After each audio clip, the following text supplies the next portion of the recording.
ماما، يا ماما، حبيبتي تعالي، أنا هنا في المطبخ. بتعملي ايه يا ماما؟ بعمل لك مفاجأة حلوة جدا. انا شامه ريحه كوكيز. صح يا حبيبتي، أنا خليتها تستوي علشان نزينها سوا لما ترجعي من المدرسة. الله يا ماما، دي شكلها حلو خالص. أيوة يا روحي، دي الكوكيز بتاعت الكريسماس. الله يا ماما، انا هعمل دي بقى على شكل بابا نويل. ماشي، وأنا هعمل دي على شكل شجرة كريسماس. ايوه، دي فكره حلوه قوي.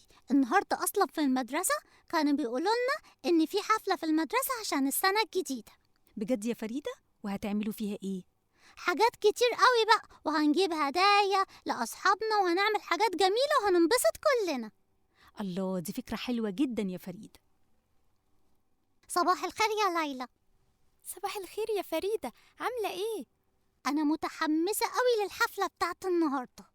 وانا كمان يا فريدة، وقعدت افكر اجيب لكم هدايا ايه. انا كمان جبت مع ماما حاجات حلوه قوي وهننبسط بيها. وماما قالت لي اننا في السنة الجديدة بنتمنى كل الحاجات اللي نفسنا فيها. ايوه، ومامتي قالت لي كده برضو، قالت لي ان لازم يكون عندنا اهداف للسنه الجديده. يعني ايه اهداف يا فريدة؟ انا كمان كنت الاول مش فاهماها لحد ما ماما قالت لي بقى يعني ايه. بصي يا ستي، كل الحاجات اللي نفسنا انها تتحقق في السنه الجديده بنفضل نشتغل عليها طول السنه. الله، دي حلوة قوي يا فريدة. انا نفسي اخد بطولة الجمهورية في السباحة. ما عشان كده يبقى لازم نتمرن كويس طول السنه لحد البطوله. طب وانتي بقى نفسك في ايه يا فريدة؟ أنا نفسي أتعلم الرسم وأرسم لوحة كبيرة قوي زي اللي بشوفها على الإنترنت. الله يا فريدة، طب وهتعملي ده ازاي؟ بصي بقى، أنا اتفقت مع ماما هتدور لي على مكان كويس بيعلم الرسم وأبدأ أروح، بس هشوف الأول مواعيد المدرسة علشان أظبطها مع مواعيد الدرس بتاع الرسم. خلاص، وانا هستناكي. يلا بينا بقى لحسن نتأخر على الحفلة. حبيبتي قوليلي، انبسطتي النهاردة في الحفلة؟ جدا جدا يا ماما، كانت حلوة جدا. أنا كنت متأكدة إنك هتنبسطي جدا. قوليلي بقى، أصحابك انبسطوا بالهدايا؟ بصي، هما في الأول ما كانوش فاهمين المفروض يعملوا إيه، بس أنا قلت لهم. شطورة يا حبيبتي. طيب قلت لهم إزاي يستخدموا النوت بوك للسنة الجديدة؟ قلت لهم كل واحد مننا نفسه يحقق حاجة في السنة الجديدة يكتبها هنا ويشتغل عليها طول السنة لحد ما يحقق. طب وانتي كتبتي إيه للسنة الجديدة يا فريدة؟ بصي، أنا كتبت كذا حاجة. أنا عاوزة أتعلم الرسم عشان أعمل لوحة كبيرة وحلوة زي اللي بشوفها على الإنترنت، وكتبت كمان إن أنا عاوزة أكون أحسن في الماث والدرجات بتاعتي تكون أحسن. عشان كده هفضل أذاكر طول السنة لحد ما أحقق اللي أنا نفسي فيه. شطورة يا فريدة، وكل ما تفكري في حاجة اكتبيها، وأنا اللي هتابع الأهداف بتاعتك بنفسي. كل سنة وانتي طيبة يا حبيبتي. وانتي طيبة يا ماما يا حبيبتي. أيوة يا ماما، ومش عارفة أحطهم فين بس. طيب انتي شايفة الحل إيه؟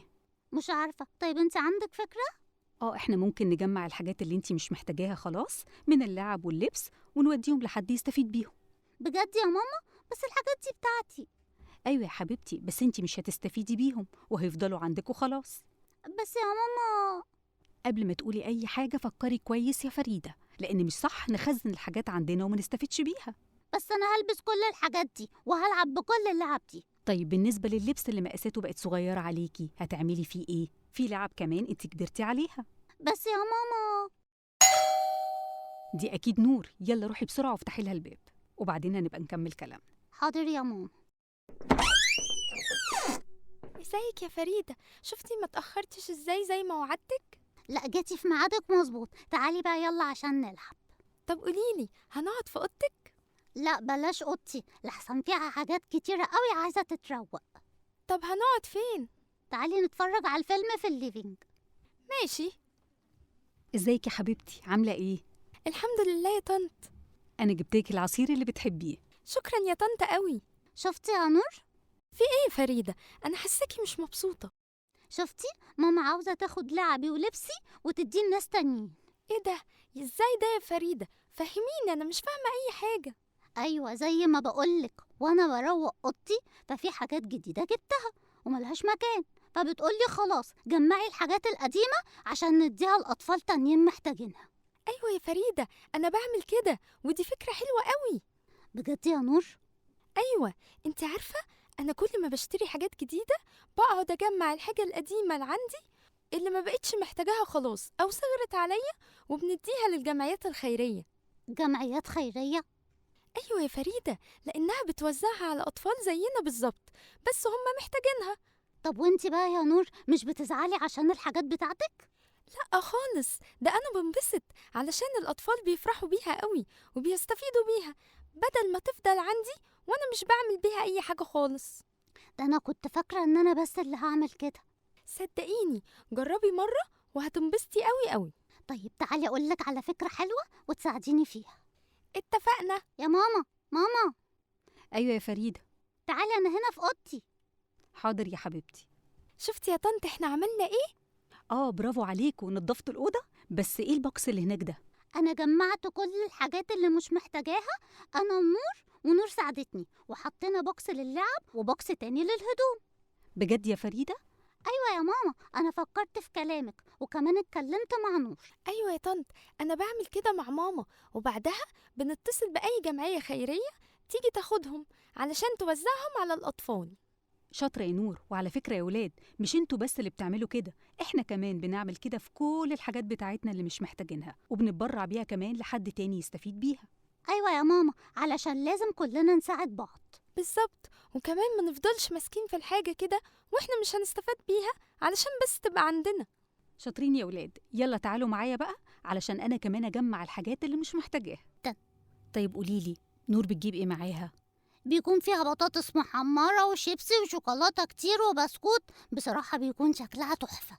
كل دي حاجات مش مفيدة خالص يا فريدة. ايوه يا ماما، بس بتبقى طعمها جميل وشكلها جميل. انت عارفة يا فريدة ان كل الحاجات اللي بتجيبها نور دي مش مفيدة، وعمرها ما هتفيد جسمها ولا هتديها طاقة ولا نشاط في المدرسة. يا ماما، ما هي بتاكلهم كل يوم اهو، هي كويسة ما حصلهاش حاجة. يا حبيبتي، الأكل اللي مش مفيد بيأثر على صحتنا وبيخلينا تعبانين ومش بنركز كويس. يا ماما بقى. بكرة تعرفي إن كلامي ده صح يا فريدة، وإن اللانش بوكس لازم يكون فيها حاجات مفيدة زي الخضار، زي الفاكهة، زي البروتين، زي المكسرات. دي الحاجات اللي بتفيد جسمنا يا فريدة. ايه ده يا ليلى، هي نور ما جاتش ليه؟ نور تعبانة قوي يا فريدة. بجد؟ حصل ايه؟ هي كانت امبارح كويسة وكانت معايا في النادي. تعبت قوي في النادي يا فريدة واخدوها على المستشفى. ايه ده؟ ليه كده يا ليلى؟ الدكتور قال لها انه بسبب الاكل. ليه؟ هي اكلت حاجة مش نظيفة ولا ايه؟ لا يا فريدة، نوعية الاكل نفسها، ما انت عارفة نور على طول بتاكل فاست فود وحلويات. طيب وهي دلوقتي بقت احسن ولا ايه؟ لا للأسف، هي تعبانة جدا وفي المستشفى، والدكتور أصلا منعها من أغلب الأكل علشان عندها مشاكل كتير قوي. يا ربي، يعني مش هتاكل حلويات تاني ولا ايه؟ وكمان لفترة كبيرة علشان الحلويات بوظت حاجات كتيرة قوي في جسمها لأنها مليانة سكر، وكمان المقليات عملت لها دهون زيادة. طيب ومش هتعرف تخرج معانا ولا تيجي المدرسة؟ دلوقتي لأ، هتاخد فترة بس لحد ما ترجع كويسة. ربنا يشفيها يا رب. يا ريتها كانت سمعت كلامنا وكلام مامتها. يا ريت فعلا، ما كانش زمانها تعبت كده. أيوة فعلا. حبيبتي قوليلي، يومك كان كويس النهاردة؟ يا ماما الحمد لله، بس نور ما جاتش النهارده. بجد؟ ليه يا حبيبتي؟ علشان هي تعبانة قوي يا ماما ودخلت المستشفى. ايه ده؟ ليه كده بعد الشر عليها؟ علشان الأكل بتاعها. انت طلعتي صح يا ماما، كل كلامك طلع صح. الأكل اللي مش مفيد بيبوظ جسمنا. ايوه يا فريدة طبعا، لانه كله مضر. انت عارفة يا ماما، ده الدكتور منعها منه خالص. ايوه علشان صحتها يا حبيبتي. كلامك مظبوط يا ماما، وانا خلاص هسمع كلامك. وانا كمان يا فريدة عملت سيرش على النت وجبتلك وصفات كتيرة لذيذة جدا وكلها اكل صحي هتفيد جسمك. الله، انا بحبك قوي يا ماما. وانا كمان يا حبيبتي. اسكتي يا فريدة، حصل حاجة النهاردة فظيعة لازم أقولك عليها. انا كمان يا ليلى عندي حاجات كتير قوي حصلت في الويك اند. بس أنا لسه ما قلتش الحكاية اللي عندي. الله يا ليلى، ما انا كمان عاوزة اتكلم واحكيلك. طب وأنا يعني يا فريدة، ما أنا اللي قلت الأول، يبقى أنا اللي لازم أتكلم. خلاص ماشي، اتكلمي وانا مش هسمعك. الله، هو أنت عايزة أنت بس تتكلمي ومحدش يتكلم غيرك؟ انت اصلا مش عايزة اي حد يتكلم ولا تسمعي حد. طب يا فريدة، أنا زعلانة منك ومش هتكلم معاكي تاني. وانا كمان، ومش هقعد معاكي في البريك. فريدة، انت كويسة حبيبتي؟ ايوه يا ماما. أمال أنا ليه حاسة إنك زعلانة أو في حاجة مضايقاكي؟ بصراحة يا ماما، انا وليلى اتخانقنا النهاردة. ليه بس يا حبيبتي؟ ما هي يا ماما عمالة تتكلم تتكلم ومش عاوزة حد يتكلم غيرها اصلا. طب وبعدين إيه اللي حصل؟ انا اتضايقت منها علشان انا كمان عندي كلام كتير وحكايات عاوزة اقول لها عليها. طيب ومين حكى الأول؟ محدش فينا، احنا سيبنا بعض في البريك وكل واحد قعد لوحده. ده طبعا علشان كل واحد فيكو كان عاوز يتكلم الأول. ايوه يا ماما، هي اللي غلطانة. لو كانت سابتني بس احكي لها الاول وسكتت شوية كان الموضوع خلص. يعني لو هي كانت عملت كده كان الموضوع خلص خلاص؟ يا ماما، هي طول الوقت بتتكلم ومش بتسمعني خالص. هي عاوزة بس هي اللي تتكلم ومحدش يتكلم غيرها. طيب انت عارفة يا فريدة إن اللي بيسمع أكتر وبيتكلم أقل هو اللي بيكسب؟ ازاي يا ماما؟ لأنك لما تسمعي أكتر هتعرفي معلومات أكتر وهيكون عندك خبرة أكتر. ولما اتكلم قليل ايه اللي هيحصل بقى؟ حبيبتي، اللي بيتكلم كتير ده بيغلط كتير، لكن اللي بيتكلم أقل بيغلط أقل. بس هي بتقاطعني يا ماما طول الوقت وانا بتكلم. وده كمان مش صح. لازم نستنى الأول لما اللي قدامنا يخلص كلامه وبعد كده نبدأ إحنا نتكلم. انا لازم اقول لليلى الكلام ده. أيوة يا حبيبتي، بكرة الصبح اتكلموا مع بعض بس بشويش من غير خناق. حاضر يا ماما. صباح الخير يا ليلى. صباح الخير يا فريدة. انا اسفه عشان قطعتك امبارح، انا ما كانش قصدي. بس انا كنت متحمسه قوي وكان عندي حاجات كتير قوي عاوزه اقولها لك. أنا كمان يا ليلى أسفة عشان ما سمعتكيش امبارح وكنت عاوزة أتكلم بس. خلاص ولا يهمك، بعد كده كل واحد يستنى التاني يخلص اللي عنده وبعد كده يبدأ وما نقطعش بعض. كلامك مظبوط يا ليلى، وأنا كمان هبطل أتكلم على طول كده وهسمعك شوية. شكرا يا ليلى. في البريك بقى هنتكلم في كل الحاجات اللي عايزين نحكي فيها. خلاص اتفقنا. ده أنا داخلة عليكي أهو. فين يا بنتي؟ انا بقالي هنا كتير مستنياكي. معلش خلاص، أنا وصلت الجنينة أهو. انت فين بقى؟ انت فين؟ انا مش شايفاكي. اه خلاص شفتك. ازيك يا فريدة؟ الحمد لله انا كويسه، انت عامله ايه؟ الحمد لله يا فريدة، أنا كويسة. انت عارفة أنا بحب الجنينة اللي عندكم دي قوي. وانا كمان يا ليلى بحبها قوي قوي، كلها ورد وشجر والوانها حلوه جدا. أيوة، وأنا كمان. العصافير والحمام ألوانهم جميلة قوي وعلى طول موجودين. ايوه يا ليلى، علشان انا وماما بنحط لهم اكل كل يوم في الميعاد ده. بجد يا فريدة؟ كل يوم؟ استني كده حبه صغيرين هتلاقيهم كلهم اتجمعوا في المكان اللي بنحط لهم فيه الاكل. طيب جبتي الأكل معاهم؟ ايوه يا ليلى، تعالي نحط لهم بقى الاكل. ماشي، يلا بينا. بصي يا ليلى بياكلوا ازاي ومبسوطين. أيوة يا فريدة، وشكلهم يجنن. ايوه يا ليلى، شكلهم حلو قوي. بس بصي يا ليلى، ليه العصفور الصغير ده شكله كده؟ ده صغير قوي مش عارف ياكل معاهم. طب تعالي نحط له هو الاكل على جنب. صح يا فريدة، لحسن ده صغنن قوي. ايه ده؟ بصي ده متعور في جناحه. أيوة صح، عشان كده مش بيتحرك كويس. طب هنعمل ايه دلوقتي؟ انا هقول لماما لازم نساعده. صح يا فريدة، ما ينفعش نسيبه كده. طيب خليكي انت هنا وانا هدخل انادي ماما عشان تتصرف. اتفقنا. ماما انت فين؟ أنا هنا يا فريدة. في إيه يا حبيبتي؟ في عصفور متعور في جناحه وصغير قوي يا ماما، لازم نساعده. طيب يا حبيبتي اهدي، تعالي وهنشوف في إيه. هو بره في الجنينة. طيب تعالي نطلع نشوفه بقى بسرعة. تعالي يا طنط، العصفور هنا اهو. يا ولاد فعلا ده متعور قوي. هنعمل ايه بقى دلوقتي يا ماما؟ أبدا يا حبيبتي، هناخده ونوديه للدكتور عشان يعالجه. صح يا ماما، ما ينفعش نسيبه كده. طيب يلا بينا يا بنات عشان نلحق نوديه للدكتور. ما تقلقوش، هو إن شاء الله كويس. يعني هيعرف يطير تاني يا دكتور؟ ولا هيفضل كده يا دكتور؟ هيقدر يطير تاني. أنا خلاص عملت له اللازم، وهو بس محتاج رعاية أسبوع بالكتير وهيرجع أحسن من الأول. حاضر يا دكتور، أنا هخلي بالي منه. شكرا يا دكتور. يلا بينا يا بنات عشان نلحق نرجع البيت. أنا مبسوطة منكم قوي عشان اتصرفتوا صح أول ما شفتوا العصفور تعبان. احنا خفنا عليه جدا يا طنط. وقلقنا عليه جدا يا ماما. ضروري نكون هاديين في المواقف الصعبة اللي بنقابلها علشان نعرف نتصرف، وانتوا اتصرفتوا صح يا حبايبي. حصل حاجة النهاردة فظيعة، لازم أقولك عليها. أنا كمان يا ليلى عندي حاجات كتير قوي حصلت في الويك اند. بس أنا لسه ما قلتش الحكاية اللي عندي. الله يا ليلى، ما أنا كمان عاوزة أتكلم وأحكيلك. طب وأنا يعني يا فريدة، ما أنا اللي قلت الأول، يبقى أنا اللي لازم أتكلم. خلاص ماشي اتكلمي وأنا مش هسمعك. الله، هو أنت عايزة أنت بس تتكلمي ومحدش يتكلم غيرك؟ انت أصلا مش عايزة أي حد يتكلم ولا تسمعي حد. طب يا فريدة، أنا زعلانة منك ومش هتكلم معاكي تاني.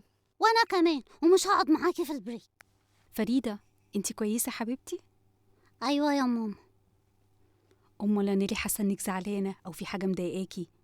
بصراحة يا ماما أنا وليلى اتخانقنا النهاردة. ليه بس يا حبيبتي؟ ما هي يا ماما عمالة تتكلم ومش عاوزة حد يتكلم غيرها أصلا.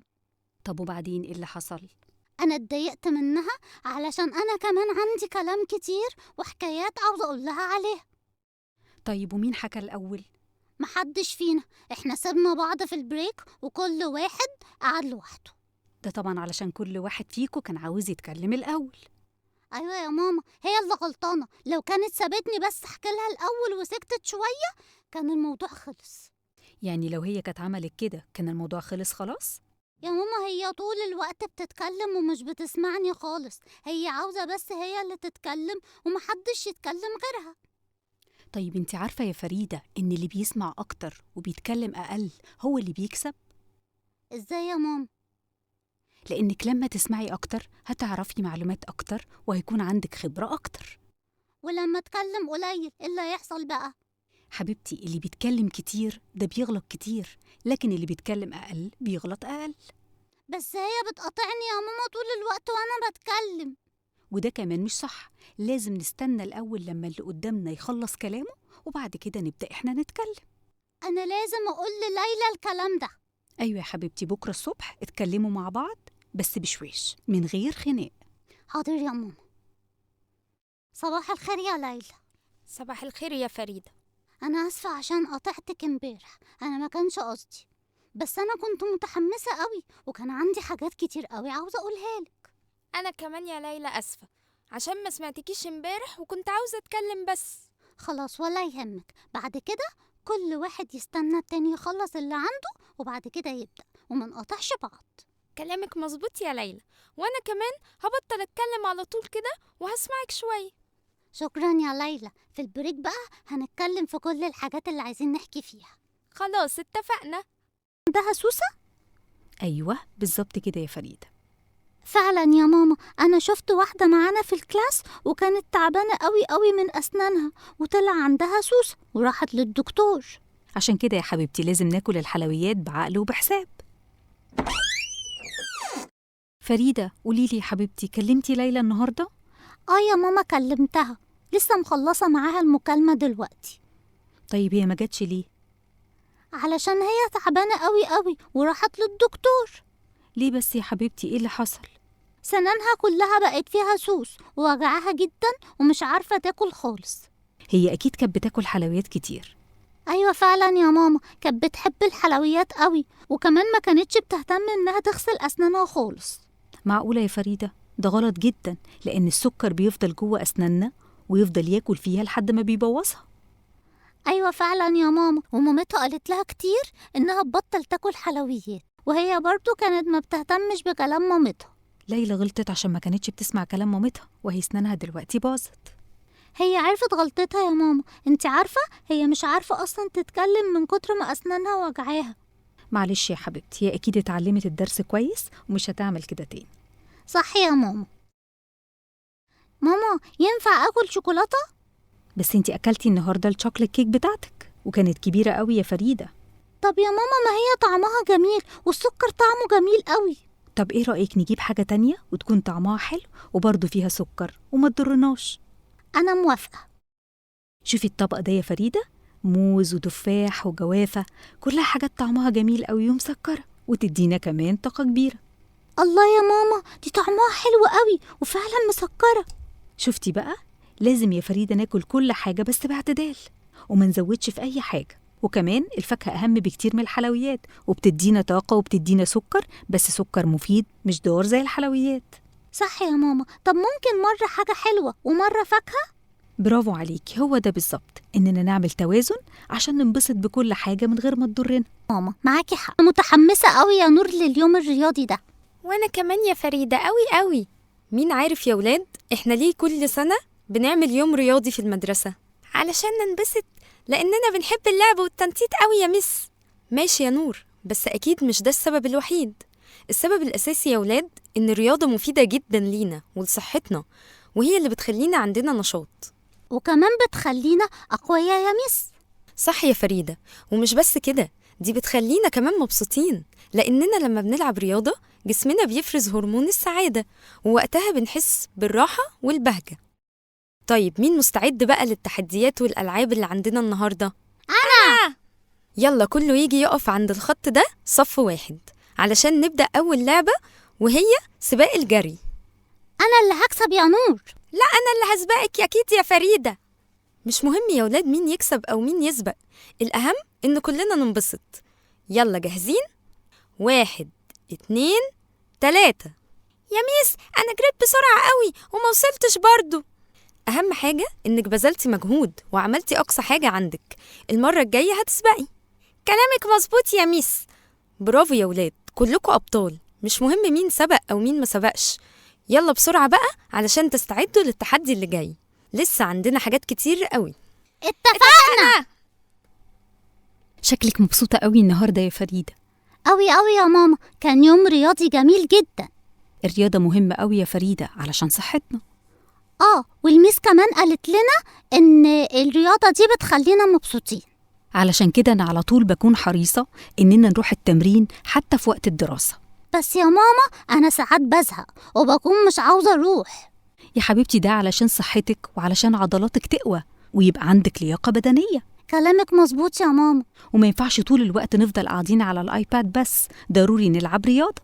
خلاص يا ماما، أنا من النهاردة مش هتعب وأروح التمرين من غير كلام كتير. شطورة يا حبيبتي. يلا دلوقتي قسموا بعض مجموعات، كل 5 يشتغلوا مع بعض. وما تنسوش هستلمه منكم الأسبوع اللي جاي، محدش يتأخر. هو ما ينفعش يا ميس كل 2 يعملوا البروجكت ده سوا؟ لا يا فريدة ما ينفعش، أنا عاوزاكم تتجمعوا سوا وتشتغلوا مع بعض. كمان في تفاصيل كتير قوي فمحتاجين عدد أكبر. انت كده عرفتي المجموعة بتاعتك؟ أيوة يا ميس. طب في أي حد عنده أي سؤال؟ أو في أي حاجة مش واضحة؟ لا يا ميس. طب يلا على البريك. مالك بس يا فريدة، متضايقة ليه؟ أنا ما بحبش أشتغل مع ناس ما أعرفهمش كده، الجروب هيكون كبير وبعدين اللي معانا دول مش أصحابنا حتى. أنا كمان يا فريدة مش مبسوطة خالص. طب هنعمل إيه دلوقتي؟ مش عارفة بس يا فريدة، بس إحنا لازم كلنا نتعاون مع بعض علشان نشتغل صح ونعمل البروجكت. تفتكري هنعرف نشتغل مع بعض؟ أنا على طول متعودة إن نشتغل معاكي أو مع أصحابي. مفيش مشكلة، هما برضو زمايلنا في الفصل وشكلهم كويسين. أهم حاجة نتعاون كلنا سوا. أنا جنة معاكم في البروجكت الجديد. أهلا يا جنة. طيب عاوزين نتجمع سوا علشان نشوف هنوزع الأدوار على بعض إزاي ونبدأ نشتغل. طيب خلينا نتجمع كده ونتكلم كلنا. خلاص أنا هبلغ زمايلنا وأجيبهم وآجي. خلاص اتفقنا. قوليلي يا حبيبتي، يومك كان حلو النهاردة في المدرسة؟ يا ماما. بس أنا حاسة إنك مش مبسوطة. بصراحة يا ماما التيتشر ادتنا بروجكت وقالت لازم نشتغل فيه جروبس، وخلت كل 5 مع بعض وطلبت مننا نشتغل البروجكت ده، وما رضيتش إن أنا ونور نشتغل مع بعض فيه. طيب وفيها إيه دي يا فريدة؟ دي حاجة كويسة إنك تشتغلي مع ناس تانية غير اللي انتي متعودة تشتغلي معاهم، لأنك كده هتتعلمي منهم حاجات جديدة. ما يا ماما أنا مش بحب كده، أنا بحب أشتغل لوحدي أو مع نور أو مع أصحابي. ده مش صح، العمل الجماعي ده مهم جدا وبيعلمنا حاجات كتير ومهمة قوي. زي إيه يعني يا ماما؟ أول حاجة هيخلي عندك أصحاب جداد كمان، هيعلمك التعاون مع زمايلك وإزاي توزعوا الأدوار على بعض علشان كل واحد يعمل حاجة وفي الآخر تعملوا البروجكت سوا جماعي. بس أنا مش بحب كده. مش اتفقنا قبل كده إننا ما نحكمش على حاجة غير لما نجربها الأول ونشوف وقتها هنحس بإيه؟ ما نور قالت لي كده برضه. خلاص جربي وأكيد مش هتندمي.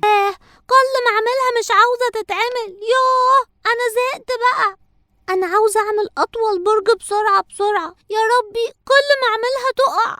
أنا زهقت مش هعملها تاني. في إيه يا فريدة؟ مالك بتزعقي ليه؟ يا ماما كل ما أجي أعمل المكعبات برج كبير مش بتتعمل وكمان بتقع. طيب ما انتي عاوزة تعمليها بسرعة ودي محتاجة تركيز وصبر يا حبيبتي. يا ماما أنا عاوزة أخلص بسرعة وأعمل واحدة تانية. ما ينفعش يا حبيبتي، ما هو السرعة دي اللي بتخليكي ما تركزيش وعشان كده البرج بيقع. استعجالك ده هو المشكلة مش المكعبات. لا يا ماما المشكلة في المكعبات دي، مكعبات بايظة. أهم حاجة السرعة عشان أسبق أصحابي. لا يا فريدة ده مش صح، المكعبات دي لعبة محتاجة تركيز. لا يا فريدة المكعبات عايزة صبر وتعمليها واحدة واحدة علشان البرج يتعمل ويطلع جميل زي ما انت عاوزة. يا فريدة تعالي يا حبيبتي، تعالي شوفي أنا جبتلك إيه. حاضر يا ماما. جبتيلي إيه بقى قوليلي؟ بصي يا حبيبتي جبتلك حبوب علشان نزرعها. الله، طيب ودي بتتعمل بسرعة بقى وهتكبر بسرعة ونشوفها بكرة؟ لا يا حبيبتي مفيش حبوب بتتزرع وتطلع بكرة، هتاخد وقتها وهتطلع وتبقى شكلها جميل جدا. يا ماما هو أنا لسه هستنى؟ أنا عاوزاها تطلع بسرعة. حبيبتي مفيش نبات بيطلع في يوم وليلة، لازم نفضل نراعيها كل يوم ونسقيها مية ونخلي بالنا منها علشان تكبر وتبقى جميلة. حاضر يا ماما. مالك يا فريدة؟ من ساعة ما رجعتي من المدرسة وانتي مش عجباني. مفيش يا ماما. في حاجة مضايقاكي يا حبيبتي؟ في حاجة حصلت في المدرسة النهاردة؟ بصراحة يا ماما. ايه اللي حصل يا حبيبتي؟ احكيلي. النهاردة الميس عملت مسابقة وطلبت مننا إننا نعمل رسمة لأكتر مكان بنحبه ونلونه. طيب ما دي حاجة كويسة، انتي بتحبي الرسم والتلوين، وبعدين ايه اللي حصل؟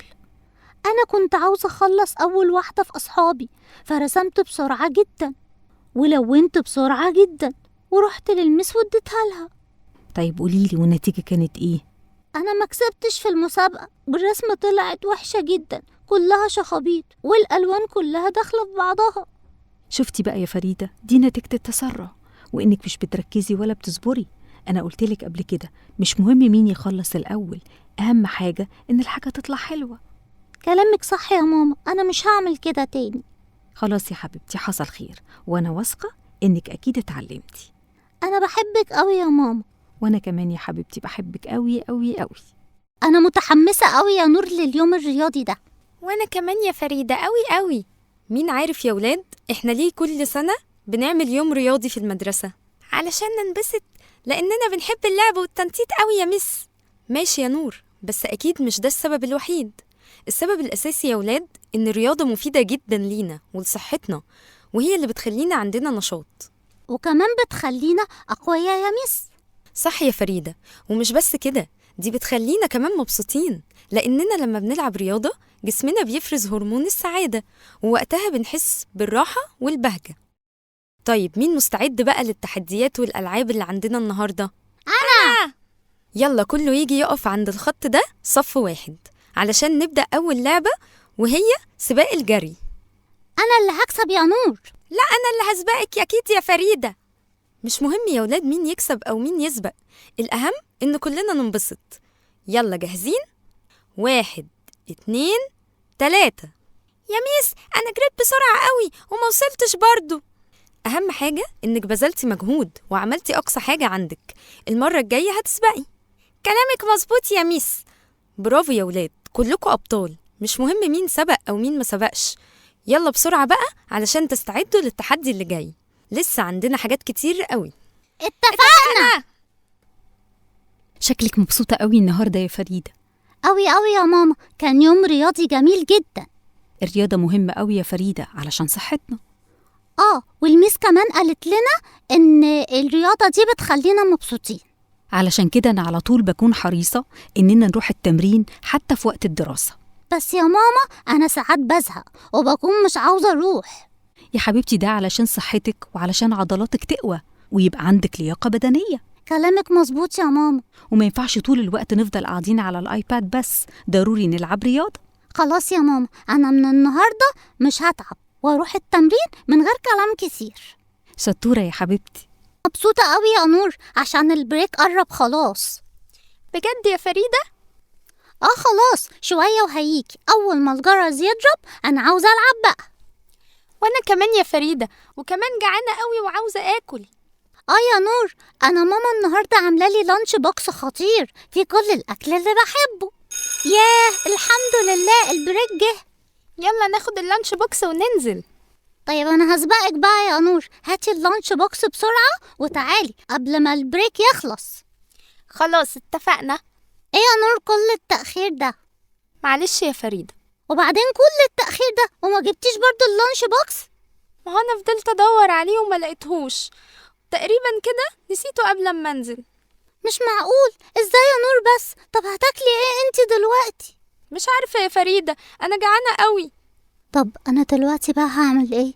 أنا بحب الأكل ده كله اللي ماما عاملهولي في اللانش بوكس، بس كمان نور جعانة.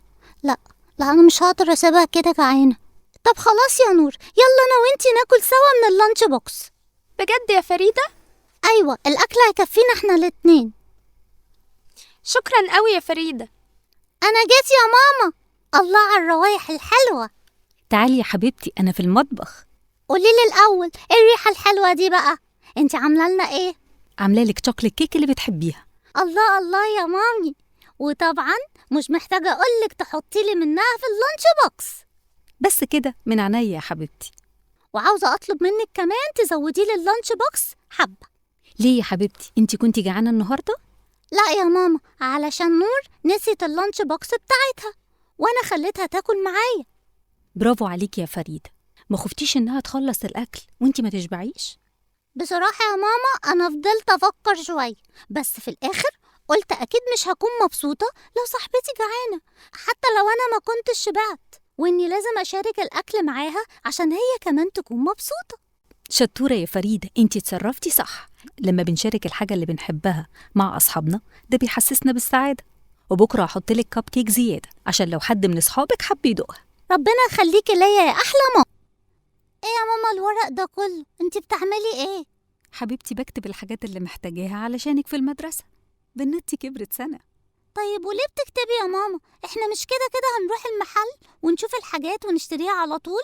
أيوة يا حبيبتي، بس لازم نحدد الحاجات اللي محتاجينها الأول قبل ما نروح المحل ونطلبها. بصراحة يا ماما أنت غاوية تعب. لا يا حبيبتي، احنا بنعمل كده علشان ما نجيبش حاجات مش محتاجينها، وكمان لأننا عندنا ميزانية محددة متفقين عليها أنا وإنتي هنجيب بيها الحاجات بتاعة المدرسة. صح يا ماما. طب أنا خلصت لبس خلاص، هنتحرك إمتى بقى؟ أنا مبسوطة جدا ومتحمسة قوي. حبيبتي أنا كمان خلصت خلاص، يلا بينا عشان نلحق المحلات. الله يا ماما، الشنطة دي حلوة جدا، دي زي اللي نور جابتها بالظبط. هي حلوة يا فريدة بس بره الميزانية بتاعتنا، اختاري حاجة تانية تكون مناسبة للميزانية. يا ماما بقى أنا نفسي فيها عشان تكون زي بتاعت نور. انتي عايزة تجيبيها علشان عجباكي ولا عشان نور جايبة زيها؟ بصراحة يا ماما عشان نور جابت زيها وصورتها لينا وبعتتها وقالت لنا إن شنطتها مفيش زيها. شفتي بقى يا فريدة، يعني انتي مش عايزة تشتريها عشان هي مفيدة أو هتفرق معاكي في حاجة، واحنا اتفقنا إن كل واحد مننا ليه ظروف وإمكانيات وبيتعامل على أساسها. كلامك مظبوط يا ماما، ومن غير ما نقول اشمعنى. صح يا حبيبتي. تعالي نبص هناك، أنا شفت شنط حلوة جدا وتنفع على قد الميزانية. مبسوطة يا حبيبتي بالحاجات اللي جبناها؟ قوي يا ماما، دي طلعت حاجات حلوة خالص. شفتي بقى إن الحاجات مش بسعرها الغالي لكن باستخدامنا ليها واحتياجنا ليها. صح يا ماما، وكمان إننا كتبنا كل حاجة محتاجينها قبل ما ننزل ساعدنا قوي إننا ما ننساش حاجة ولا نجيب حاجات كتير على الفاضي. مظبوط يا حبيبتي، وعلشان انتي كنتي شاطرة وملتزمة باتفاقنا أنا فخورة بيكي جدا وهجيب لك مفاجأة. بجد يا ماما؟ هي إيه بقى؟ أول ما نروح البيت هوريها لك وهتعجبك قوي. وزي ما اتفقت معاكي دي الحاجات الأساسية للمدرسة، وأي حاجة تانية هنحتاجها لما المدرسة تبدأ هننزل نجيبها إن شاء الله. ميرسي جدا يا ماما، أنا بحبك جدا. وأنا كمان. معلش يا نور، انتي خسرتي المرة دي وأنا كمان خسرت. إن شاء الله المرة الجاية نكسب. لا أنا مش هلعب تاني خلاص، ومش عاوزة ألعب معاكوا تاني أصلا. ليه كده يا نور؟ احنا بنلعب مع بعض على طول، وساعات بخسر ومش بعمل زيك كده ولا بعيط. مظبوط يا نور، انتي كبرتي الموضوع قوي. ما هو اللعب لازم حد هيكسب وحد هيخسر. خلينا نلعب تاني ونشوف مين اللي هيكسب. لا يا فريدة، أنا قلت مش هلعب معاكوا تاني، وأنا هروح لماما خلاص. يا نور يا نور، استني، بلاش تزعلي كده. يا نور ما ينفعش اللي بتعمليه ده، تعالي طيب نتكلم. يا ياسين خلاص سيبها لحد لما تهدى ونتكلم مرة تانية. إيه يا بنات، جيتوا بسرعة كده ليه؟ مفيش يا ماما. أمال فين نور؟ راحت فين؟ والله يا طنط احنا ما عملناش حاجة خالص، احنا كنا بنلعب لعبة سوا وانا كسبت وهي وفريدة خسروا. أيوة يا ماما، وزعلت جدا وكانت متضايقة وفضلت تعيط عشان خسرنا وقالت لنا مش هتلعب تاني. فضلنا نتكلم معاها يا طنط كتير قوي علشان ما تزعلش، بس هي ما سمعتش كلامنا، والصراحة مكبرة الموضوع قوي يعني. هي مش عاوزة حتى يا ماما تسمعنا، فضلت تصرخ وتعيط بس. معلش يا حبايبي، كلنا مشاعرنا مش واحدة. في حد لما يتضايق بيعبر عن ضيقه ده بالعياط وبالصريخ، وفي حد تاني بيحتوي الموقف وبيعديه، وفي حد تاني ما بيخليش الغضب يأثر عليه. بصي يا فريدة، احنا لازم نتقبل مشاعر غيرنا ونحترمها وما نقللش منها أبدا، لكن كمان المفروض كل واحد فينا يعرف ازاي يتعامل مع مشاعره وكمان يتحكم فيها. يعني نعمل ايه يا طنط؟ مثلا لما نحس بالغضب ممكن نتكلم ونعبر عن ده بالكلام بدل ما نصرخ أو نفضل نعيط. كمان لازم نتقبل مشاعرنا سواء إيجابية أو سلبية. بس أنا بحس أوقات إن أنا متضايقة يا ماما، وساعات بحس إني مبسوطة. طب لما أحس إني عاوزة أعيط بقى ما أعيطش وأمسك نفسي؟ لا يا حبيبتي، مهم قوي إنك تعبري عن مشاعرك واللي انت بتحسي بيه. أنا عندي فكرة يا فريدة. إيه هي يا ماما؟ إحنا لما نروح البيت هنعمل صندوق ونكتب عليه صندوق المشاعر. أيوة، وده هنعمل بيه إيه؟ بصي يا ستي، كل يوم هنكتب أكتر مشاعر حسينا بيها خلال اليوم، سواء حلوة أو وحشة. وفي الويك إند هنفتح الصندوق ده وأنا وإنتي هنختار ورقة واحدة بس، والمشاعر اللي هتطلع فيها هنعبر عنها ونناقشها كل واحد فينا بطريقته. الله يا ماما، دي فكرة حلوة قوي. وده هيخليكي مع الوقت تقدري تتكلمي عن مشاعرك وتعبري عنها. أنا بحبك قوي. جاهزة في الرحلة؟ أيوة يا ماما، أنا حضرتها امبارح ورجعت عليها النهاردة الصبح قبل ما أنزل. شطورة يا فريدة. أنا متحمسة قوي قوي يا ماما للرحلة دي. الأهرامات حلوة قوي وهتعجبكم جدا يا فريدة. أنا ونور ما رحناهاش قبل كده خالص، وكان نفسنا نروحها قوي قوي. إن شاء الله يا حبيبتي تنبسطوا. بيقولوا هناك في حصان وجمل ممكن نركبهم كمان يا ماما. أيوة يا حبيبتي، بس أهم حاجة تاخدي بالك على نفسك وتركزي مع الميس وما تبعدوش عنها. حاضر يا ماما، وهسمع كلامها. ماشي يا حبيبتي، خلي بالك على نفسك. باي باي يا ماما. صباح الخير يا حبايبي، النهاردة رحلتنا للأهرامات إن شاء الله. أيوة يا ميس. هنشوف أبو الهول يا ميس. أيوة يا فريدة، هنشوف أبو الهول، وكمان هنعمل جولة حوالين الأهرامات وهنعرف تاريخها وكمان أسرار كتير عن الفراعنة. أهم حاجة يا ولاد نسمع الكلام ومحدش يبعد، وكمان نحافظ على نظافة المكان ومحدش يخالف التعليمات أبدا. هنمشي كلنا في صف واحد ورا بعض.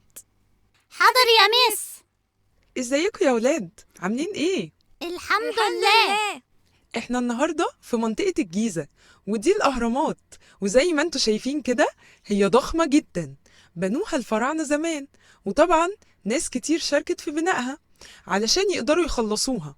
كمان هم عددهم 3 أهرامات. اسمهم ايه يا ميس؟ خوفو، خفرع، منقرع. طب واللي هناك ده؟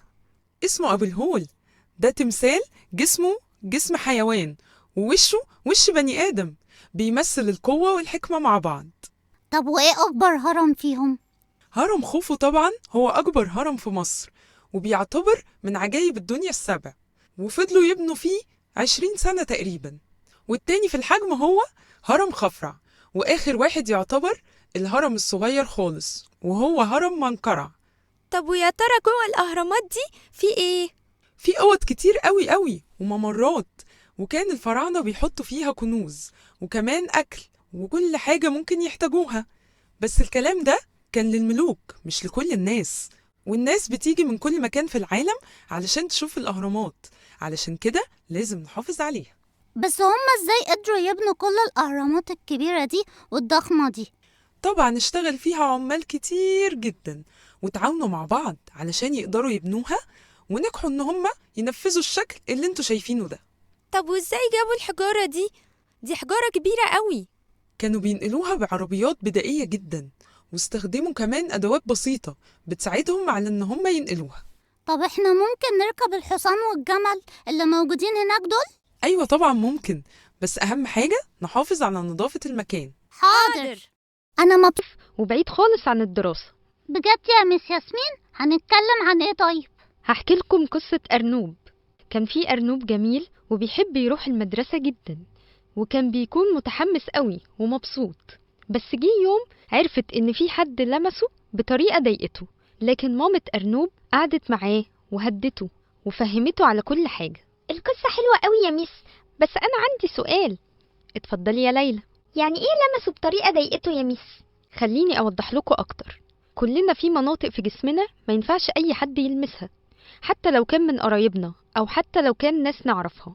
بس اللي ممكن نتكشف عليه هو الدكتور، ولازم بابا أو ماما يكونوا معانا في نفس الأوضة وقت ما الدكتور يكون بيكشف.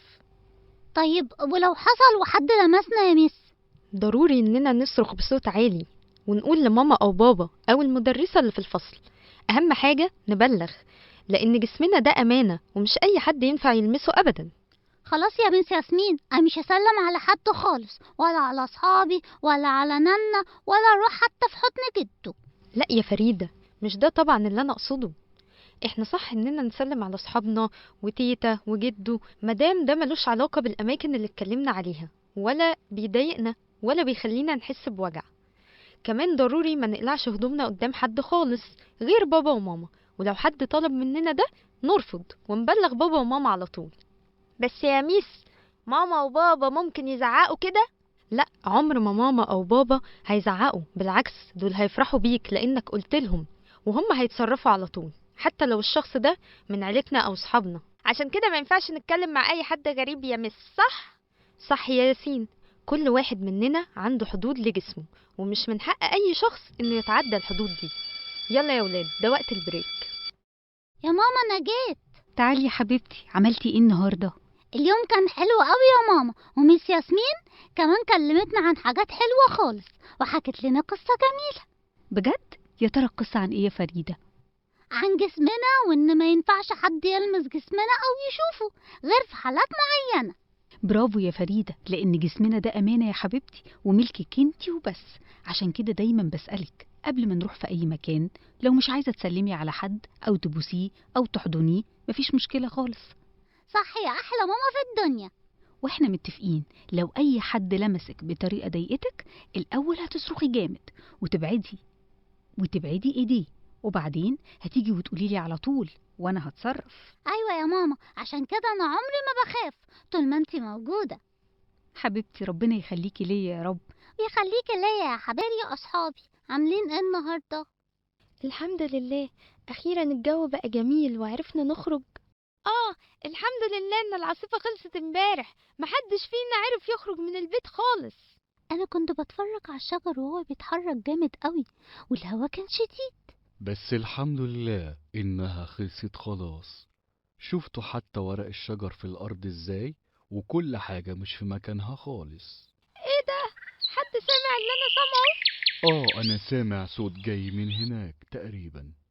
أنا مش عارف أنا فين، الحمد لله إني لقيتكم. اهدى واحكي لنا ايه اللي حصل يا زقزوق عشان نعرف نساعدك. أنا كنت في السوق مع مامتي، وفجأة قامت العاصفة وما لقيتش ماما جنبي، وما عرفتش أوصل لأي حد من عيلتي، وفضلت أمشي لحد ما وصلت لهنا. طب ما تقلقش، احنا هنساعدك إن شاء الله. اتفضل، أنا جبتلك أكل، انت أكيد جعان. طب مش فاكر أي حاجة مميزة كانت جنب البيت بتاعك؟ كان في سوبر ماركت كبير، وكمان جنبه شجرة كبيرة قوي. طب ما تعرفش عنوان البيت او رقم تليفون باباك او مامتك؟ لا، أنا ما أعرفش أي حاجة من الحاجات دي. ما ينفعش كده يا زقزوق، لازم تكون حافظ الحاجات دي علشان لو حصل لك أي موقف بعد كده تقدر ترجع لأهلك بسهولة. ما تقلقش يا زقزوق، احنا هنتصرف وإن شاء الله نلاقي عيلتك. أنا مبسوط قوي إني لقيتكوا وشكرا على الأكل. ازيك يا زقزوق؟ عامل ايه النهاردة؟ الحمد لله. وصلتوا لبابا وماما؟ أيوة، وعندنا ليك مفاجأة كمان. بجد؟ إيه هي؟ مامتك وباباك جايين دلوقتي عشان ياخدوك. أنا متشكر ليكوا قوي قوي. بس لازم تخلي بالك بعد كده يا زقزوق، وتكون حافظ عنوان بيتكم ورقم تليفون مامتك وباباك. وكمان لما تتوه ما تحاولش تبعد قوي عن المكان اللي كنت فيه، والأحسن إنك تدور على أي حد يساعدك. حاضر، أنا اتعلمت الدرس كويس. بص بقى مين جاي هناك كده. زقزوق حبيبي، وحشتنا قوي. وانتوا كمان وحشتوني قوي.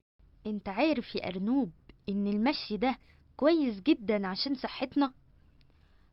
طبعا، ده بيخلينا عندنا نشاط وصحتنا كمان تكون أحسن. عشان كده لازم كل يوم نحاول نمشي أو نعمل رياضة حتى لو بسيطة. كلامك مظبوط يا أرنوب، وخصوصا الصبح أنا أحب أتمشى قوي والشمس طالعة، فعلا بيكون الجو جميل. إيه ده يا أرنوب؟ شايف اللي أنا شايفه؟ في أنوار جاية من هناك. أيوة صح. إيه الأنوار دي؟ أصل إحنا أول مرة نمشي من هنا. تعال نشوف كده. الله، كل دي هدايا وحلويات، وإزاي متعلقة على الشجر كده؟ الشجرة دي كلها شكلها غريب قوي. أنا أول مرة أشوف شجرة فيها حلويات وهدايا. أيوة فعلا، وأنا كمان. طب يلا بسرعة نقول لأصحابنا، دول هينبسطوا قوي قوي. استنى بس يا أرنوب، مستعجل على إيه؟ خلينا نشوف إحنا الأول ونبقى نقول لهم بعدين. بس إزاي؟ دول صحابنا، ما ينفعش. ما انت لو قلت لهم دلوقتي هييجوا ياخدوا من الحلويات والهدايا، ومش هيتبقى لينا غير حاجات صغيرة قوي. خلينا الأول ناخد أنا وانت كل اللي احنا عايزينه، ومن غير ما نقول لحد خالص. صح يا سنجوب، يلا بينا. أنا عاوز أخد كل الهدايا والحلويات اللي موجودة هنا. بالظبط، عاوزين نجمعهم كلهم من غير ما نسيب ولا حاجة لأي حد. ازيكم عاملين ايه؟ الحمد لله بخير، كله كويس. انت رايح على فين كده؟ انا كنت بدور عليكم، عايزه اقول لكم ما تيجوا نلعب كوره. لا لا، مش هينفع النهارده خالص. اصل احنا من الصبح بنتمشى وتعبنا جدا جدا، يا دوب هنروح البيت نريح شويه. طب خلاص، بس ايه الشنط اللي معاكوا دي فيها حاجات كتير قوي. انتوا كنتوا فين؟ ابدا ابدا، ده كنا بنشتري شويه حاجات كده، ولازم نروح البيت بسرعه عشان الوقت ما يتاخرش علينا اكتر من كده. طب اساعدكم واشيل معاكم لحد ما توصلوا البيت؟ لا لا لا، شكرا يا فلافيلو، البيت خلاص قريب من هنا. يلا باي. طيب سلام. مالك يا فلافيلو قاعد لوحدك كده ليه؟ اصلي قابلت النهارده سنجوب وارنوب وكانوا متوترين كده ومعاهم حاجات كتيره، بس محدش فيهم قال لي ايه الحاجات ومشوا بسرعه. طب وايه المشكلة؟ عادي، يمكن تعبانين ولا حاجة. لا يا زوزو، في حاجه غريبه ورا سنجوب وارنوب. انا حاسس انهم مخبيين حاجه ومش عاوزين حد يعرفها. انا حاسة انك مكبر الموضوع على الفاضي. هيخبوا ايه يعني؟ مش عارف يا زوزو، بس في حاجه غريبه انا متاكد.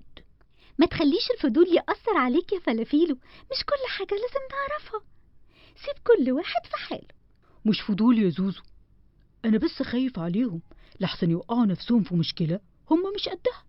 انا بقالي كذا يوم كل ما اقول لهم نلعب يقولوا لي مش فاضيين، وبشوفهم في نفس المكان رايحين الصبح وراجعين بشنط كتير قوي. انت بدأت تقلقني. طيب خلينا نشوف الموضوع ده فيه ايه. كده برضو بتلعبوا من غيرنا؟ انا كنت بقول لك انت وارنوب تلعبوا معانا، وانتوا كنتوا بتقولوا لا وبتطلعوا حجج كتير. لا، اصل احنا خلاص يا سنجوب، ما بقتش محتاج تكذب وتطلع اي حاجة وخلاص. احنا عرفنا كل حاجة خلاص، وعرفنا انتوا كنتوا مخبيين علينا ايه. عرفتوا ايه يعني؟ شجرة الهدايا والمفاجآت اللي مليانة حلويات وهدايا كتير قوي اللي لقيتوها وما قلتوش لحد عليها خالص عشان تبقى ليكوا انتوا بس. واللي كل يوم تروحوا تاخدوا منها حاجات كتير قوي. احنا كنا هنقول لكم، بس يعني ما جاتش مناسبة كده. عموما احنا قررنا ان احنا مش هنلعب معاكوا تاني بعد اللي انتوا عملتوه، ومش احنا بس، ده مفيش اي حد في الغابة هيلعب معاكوا. ليه كده بس يا زوزو؟ احنا ما كناش قصدنا شر. لا يا سنجوب، احنا غلطنا وطمعنا في الهدايا والمفاجآت اللي موجودة في الشجرة كلها. يا ريتك سمعت كلامي من الأول وكنا قلنا لأصحابنا عليها وفرحنا سوا. على فكرة لو كنتوا قلتولنا من الأول عمر ده ما كان هيقلل من فرحتكم أو من نصيبكم من الهدايا والمفاجآت، لأن المشاركة مع الصحاب دي أحلى حاجة، وفرحتنا سوا كانت هتكون أجمل بكتير من إن انتوا خبيتوا وطمعتوا في كل حاجة ليكوا لوحدكم. انت صح يا فلافيلو، واحنا اتعلمنا الدرس خلاص. صدقني يا فلافيلو، انت وزوزو احنا اسفين على اللي حصل مننا، وده مش هيتكرر تاني ابدا. كان يا مكان كان في ديك مغرور دايما يقول لاصحابه انا صوتي جميل، انا احلى صوت في الغابة. وفي يوم من الايام الثعلب شاف القطة متضايقة من الديك وغروره، قال لها ايه رأيك اكل الديك وخلصك منه ومن غرور؟ مش للدرجة دي يا ثعلب. ايه رأيك تساعديني اكل الديك وانا اجيب لك كل يوم فرصة فيه؟ وافقت القطة. وفي يوم من الأيام بعد تفكير طويل من القطة إزاي هتقنع الديك إنه يجي معاها عشان الثعلب ياكله، القطة لقت فكرة حلوة ممكن تقنع بيها الديك إنه يجي معاها، وقالت له على فكرة يا ديك، في مسابقة حلوة قوي للأصوات، تحب تشارك فيها؟ طبعا موافق، لاني عارف ومتأكد ان انا اللي هبقى كسبان. هو في صوت احلى من صوتي؟ اكيد انا طبعا اللي هاخد الجايزة، هاخد جايزة احسن صوت. ادت القطة عنوان الثعلب للديك على انه المكان اللي هيتعمل فيه المسابقة.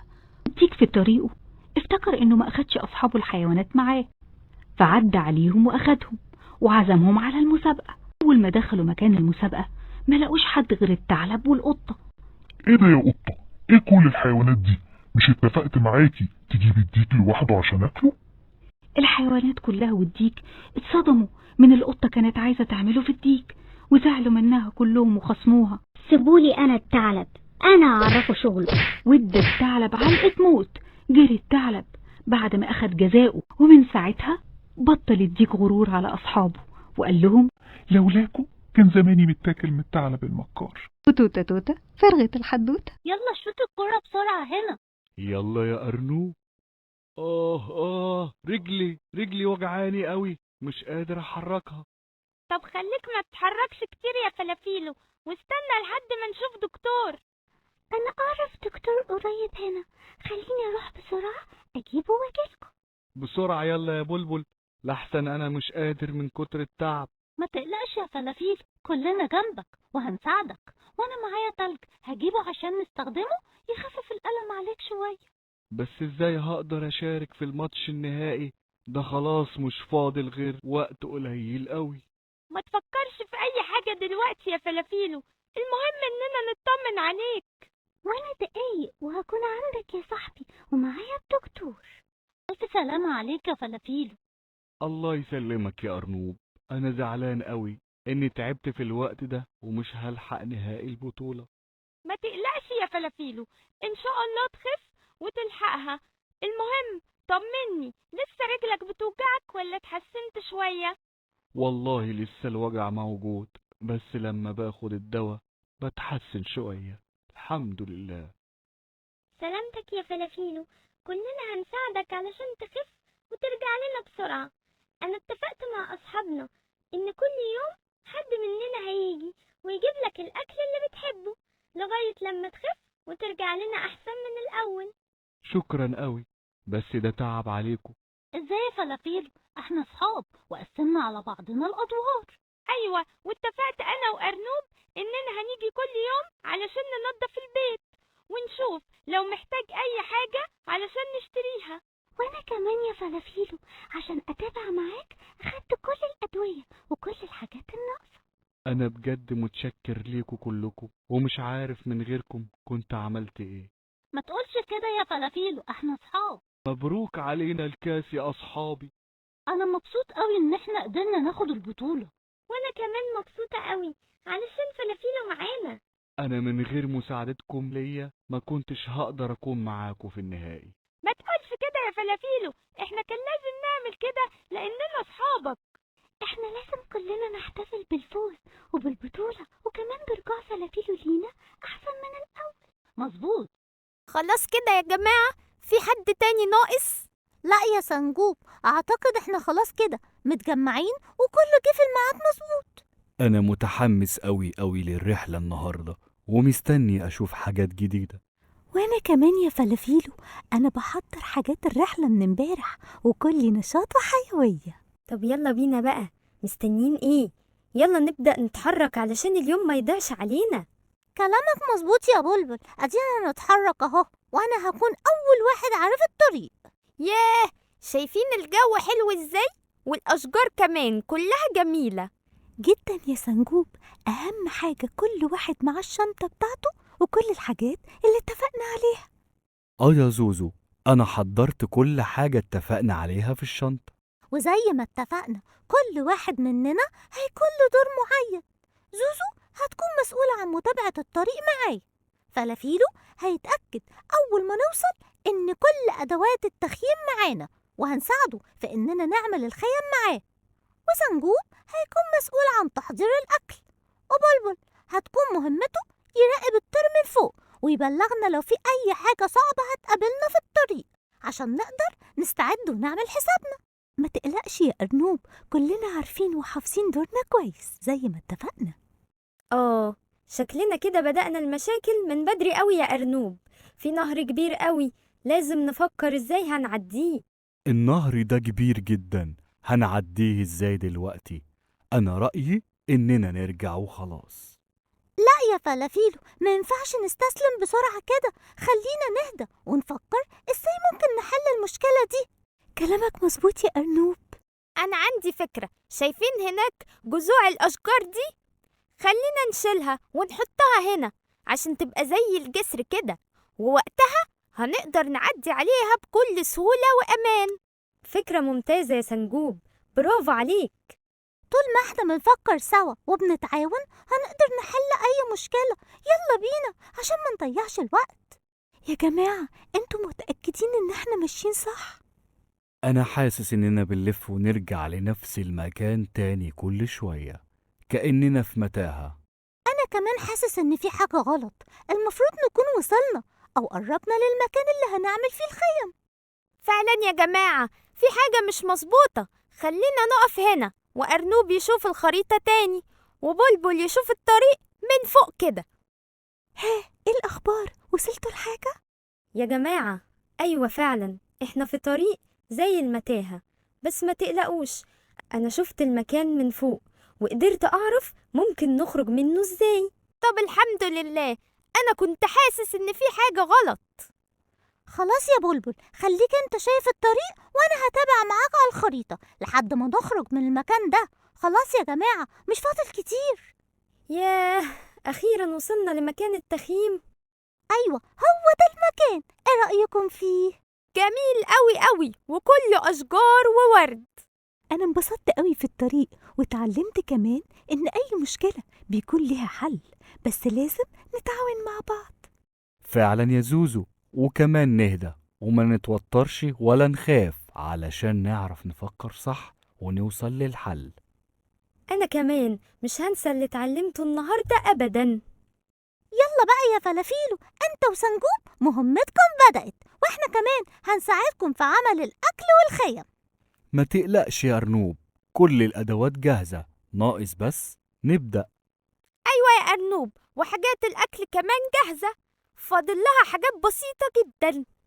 أنا فخور بيكم جدا يا أصحابي وبشجاعتكم، وكنت واثق إن كل واحد مننا هيكون قد المسؤولية بتاعته وإنه هينفذها بأحسن شكل. مبروك يا أرنوب على الجايزة، فعلا تستاهلها، رسمتك كانت حلوة قوي.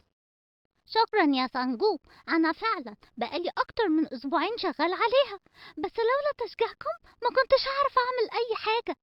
ده تعبك يا أرنوب ومجهودك، عشان كده تستحق الفوز. فعلا يا جماعة لما الواحد بيتعب في حاجة وبيعمل فيها مجهود ضروري يلاقي نتيجة للتعب ده. كلامك مظبوط يا بلبل، عشان كده لازم نتعب ونبذل مجهود عشان نلاقي نتيجة. طيب ايه بقى يا جماعة، مش هنشوف الجايزة يا أرنوب علشان نحتفل؟ لا طبعا، دي مفاجأة أنا جبتها معايا. ايه ده؟ هي راحت فين؟ أنا متأكد إني سبتها هنا. طب دور عليها كويس بس يا أرنوب. انت متأكد ان انت اخدتها معاك؟ يمكن تكون سبتها في البيت. لا، أنا متأكد إني أخدتها معايا.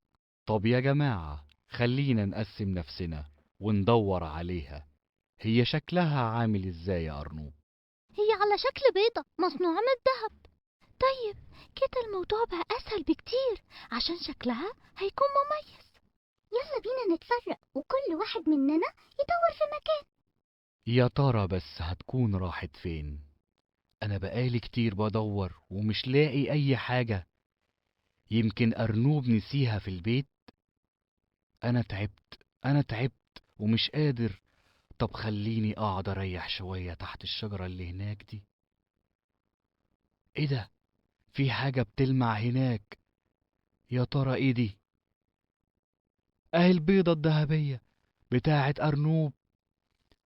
الله، دي شكلها حلو جدا وبتلمع، وأكيد كمان غالية قوي لأنها من الذهب. يا بختك يا أرنوب، لأنها بتاعتك وهتاخدها ليك على طول وهتفضل عندك.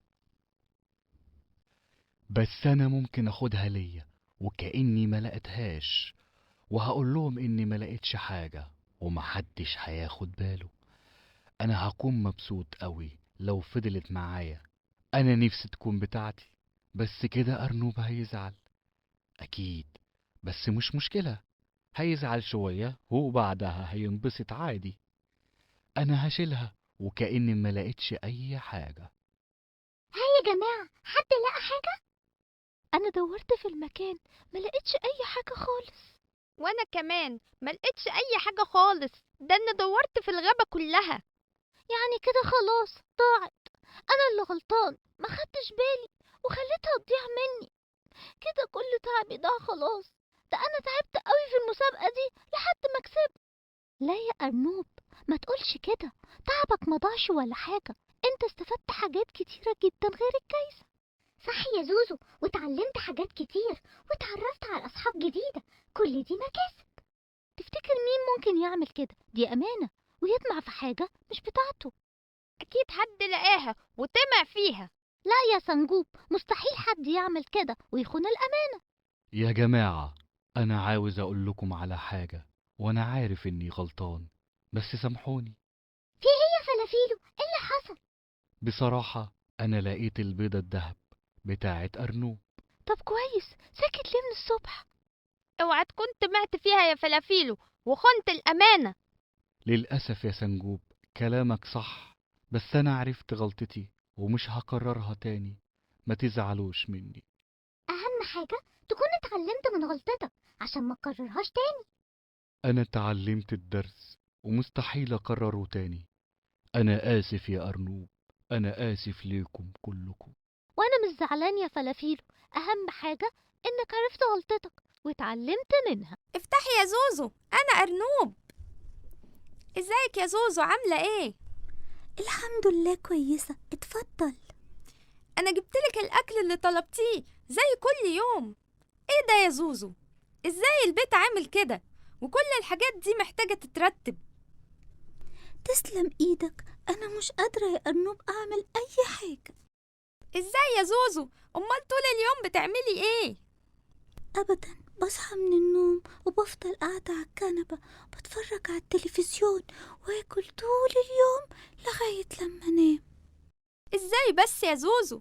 ده احنا لما بنصدق ناخد الأجازة من المدرسة علشان نلعب ونعمل رياضة ويبقى يومنا كله نشاط. حرام عليك يا أرنوب، أنا لما بصدق أخد أجازة عشان أفضل قاعدة كده في البيت أتفرج على التلفزيون من غير ما أعمل أي حاجة. ده كلام برضو يا زوزو. ده احنا بمناسبة الأجازة قررنا إننا هنعمل يوم رياضي ولازم تشاركي معانا.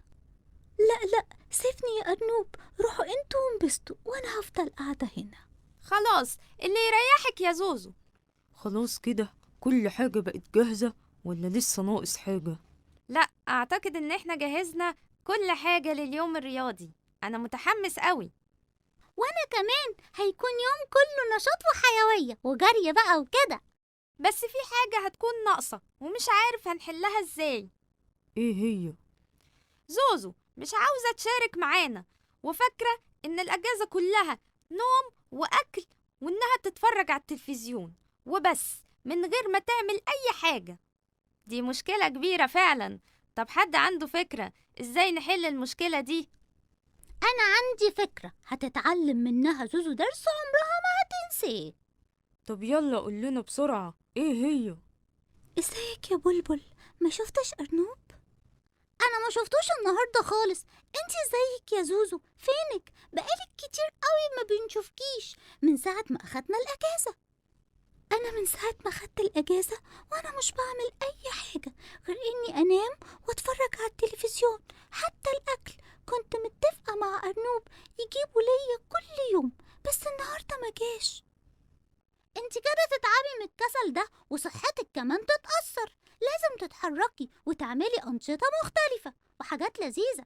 هي الأجازة مش معمولة للكسل. انت بتقولي نفس كلام أرنوب.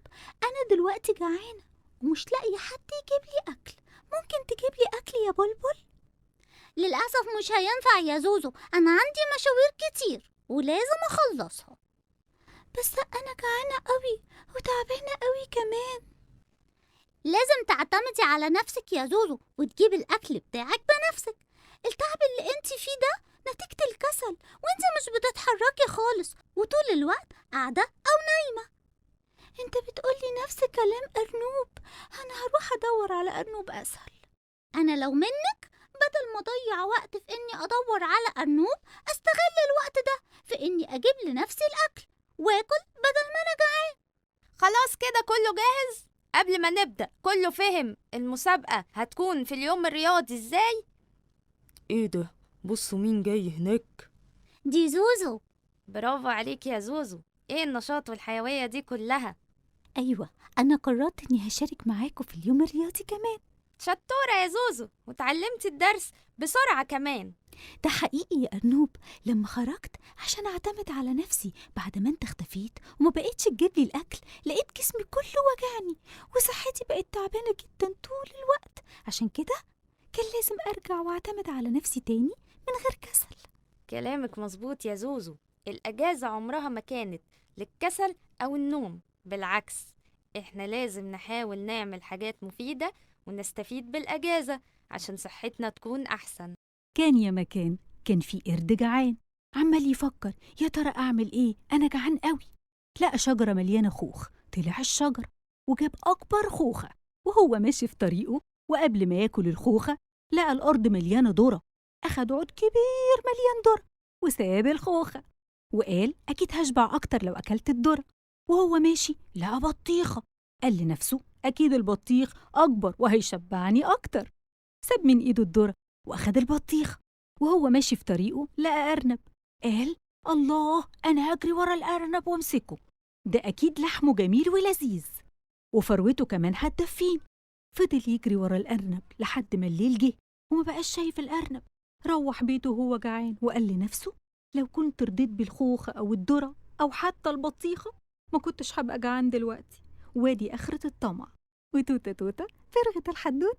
كان يا مكان في قديم العصر وقديم الأوان حيوانات كتير عايشين في سلام مع بعض في الغابة.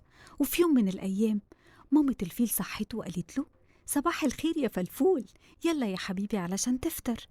رد عليها فلفول لا يا ماما، أنا مش عاوز آكل، أنا عاوز أخس زي كل حيوانات الغابة. ومشي فلفول وهو حزين. قابل في طريقه الأرنب ولقى عمال يتنطط. قال بينه وبين نفسه يا بختك يا أرنب، انت خفيف ورشيق وعمال بتتنطط. وهو في طريقه قابل العصفورة وهي عمالة تطير من شجرة لشجرة، عمال يبص لها بحزن ويقول في باله يا بختك يا عصفورة. كمل طريقه وهو ماشي قابل الحمار المخطط والغزالة، قالوا له تعالى معانا نعوم في البحيرة يا فلافيلو. رد عليهم فلفول وقال لهم: أنا مش عاوز أعوم، أنا أصلا كرهت جسمي الكبير وتقلي، كان نفسي أبقى خفيف ورشيق زيكم. رد عليه الحمار الوحشي وقال له: إزاي بس يا فلافيلو؟ إزاي بتكره جسمك الكبير؟ ده هو ده مصدر قوتك. أنت تقدر تعمل حاجات بجسمك محدش في الغابة يقدر يعملها. رد عليه فلفول: أنا مش فارق معايا قوتي، أنا عاوز أبقى خفيف وألعب زيكم. ردت عليه الغزالة: بكرة هتعرف إن كلامك ده غلط يا فلافيلو. وفي يوم من الأيام كان في مطر شديد، كل الحيوانات استخبت في الكهف ما عدا الزرافة لأنها طويلة مش هتعرف تدخل الكهف. وبعد شوية جت عاصفة شديدة وقعت صخرة كبيرة قوي قفلت بيها باب الكهف، والحيوانات كلها اتحبست. جريت الزرافة على فلافيلو وقالت له: مفيش حد غيرك هيعرف يحرك الصخرة دي يا فلافيلو. وفعلا قدر فلافيلو إنه يزق الصخرة بجسمه الكبير وقوته ويخرج كل الحيوانات. الحيوانات شكرته وقالت له: لولاك كنا هنفضل كلنا محبوسين يا فلافيلو، احنا فخورين إن عندنا صديق قوي وجميل وحنين زيك. أول ما لقانا في مشكلة جري علشان ينقذنا. ومن ساعتها فلافيلو عرف إن قوته في جسمه اللي ما كانش عاجبه، وإن ربنا مديله نعمة مش مديها لأي حد. وتوتة توتة فرغت الحدوتة. كان يا مكان في قديم العصر والأوان كان في دب شرير عارف إن الأسد عيان، جمع حيوانات الغابة كلهم وقال لهم: الأسد عيان وهيموت وأنا هبقى ملك الغابة. كل الحيوانات خافت إن الدب الشرير يحكمهم ويتحكم فيهم. جريت الغزالة على الأسد علشان تطمن عليه وجابت له أكل علشان يتغذى، يمكن ده يساعده على الشفاء. جمع الدب الحيوانات علشان يقول لهم على جدول طلباته، مين اللي هيجيب له الأكل ومين اللي هيظبط له بيته وينظفه ومين اللي هيشوف طلباته كلها. زعلوا الحيوانات وراحوا يطمنوا على الأسد وحكوا له كل اللي الدب عمله. جه الدب وشافهم وهم بيتكلموا مع الأسد، زعق لهم طبعا وقال لهم: امشوا بسرعة وكل واحد فيكم يعمل اللي طلبته منهم، وإلا حسابكم معايا هيبقى عسير. جريوا الحيوانات وهم خايفين من عقاب الدب.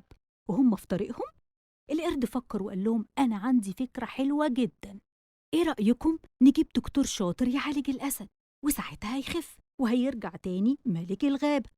راح القرد وجاب الدكتور وراح للأسد، والدكتور ادى الأسد حقنة علشان تخففه بسرعة. عدت الأيام والأسد خف والحيوانات كلها فرحت بشفاه. الدب جه ولقى الحيوانات واقفين مع الأسد وقالوا له: الأسد خف خلاص وإحنا ما بقيناش خايفين منك. الأسد قال له: انت حسابك معايا كبير يا دب.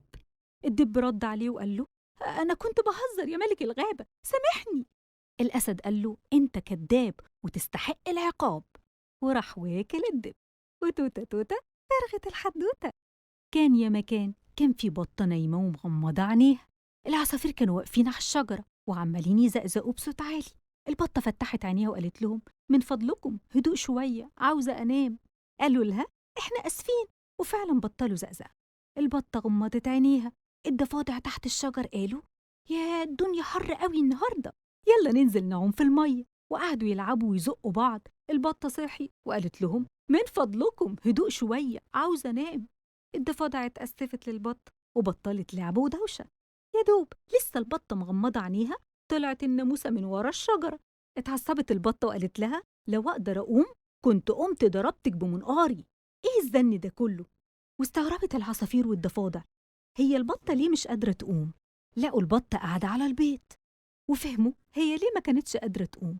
العصفورة قالت: لو الناموسة ما سكتتش أنا هخبطها بمنقاري. والضفدعة قالت: دي الناموسة دي أكلتي المفضلة، لو ما سكتتش هاكلها بلساني الطويل. خافت الناموسة وقالت: وعليا من ده بإيه؟ وراحت طارت بعيد. والدنيا هدوء. وفجأة سمعوا حاجة بتتكسر. لقوا البيض اللي تحت البطة فقس وطلع منه بط صغير وعمال يصوصو ويعمل دوشة. العصافير قالت لهم: هدوء من فضلكم، البطة الكبيرة عاوزة تنام. لكن البطة الكبيرة ردت على العصافير وقالت لهم: سيبيهم، أنا بحب أسمع صوت ولادي، أنا بحب ولادي أكتر من أي حاجة في الدنيا. عارفين ليه؟ علشان هي ماما، وماما بتحبنا أكتر من أي حاجة في الدنيا. وتوتة توتة فرغت الحدوتة.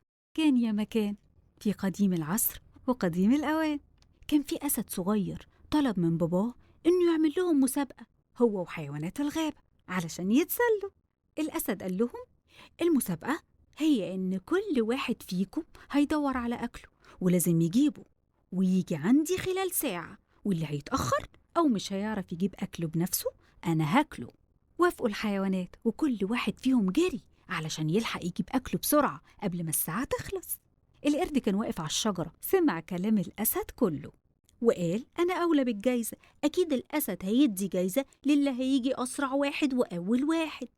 أنا هجري بسرعة عشان ألحق أجيب الأكل قبل كل الحيوانات.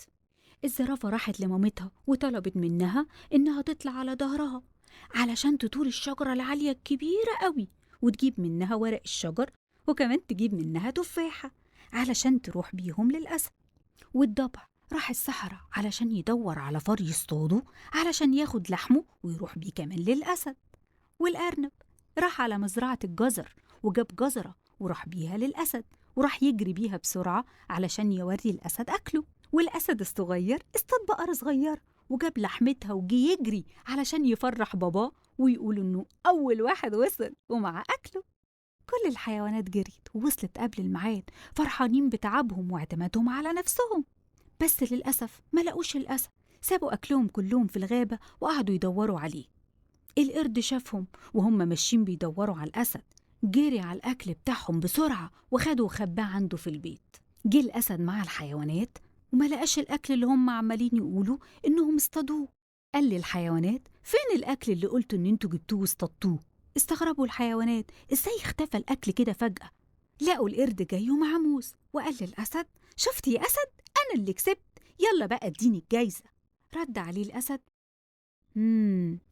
تمام بس أنا لازم أسلمها لك في بيتك. رد عليه القرد لا بيت إيه، سلمها لي هنا. أصر الأسد إنه يروح بيت القرد، وفعلا أول ما راح لقى كل الأكل اللي القرد سرقه. الأسد قال للقرد عقابا ليك على اللي انت عملته أنا هاكلك عشان تبقى عبرة لأي حد يسرق مجهود غيره. وتوتة توتة فرغت الحدوتة. كان يا مكان كان في ثعلب كسلان مش عاوز يساعد ولا يشارك حيوانات الغابة في أي حاجة. وفي يوم من الأيام جمع الأسد كل الحيوانات وطلب منهم يبنوا سد علشان يحوشوا فيه المية علشان ده موسم المية.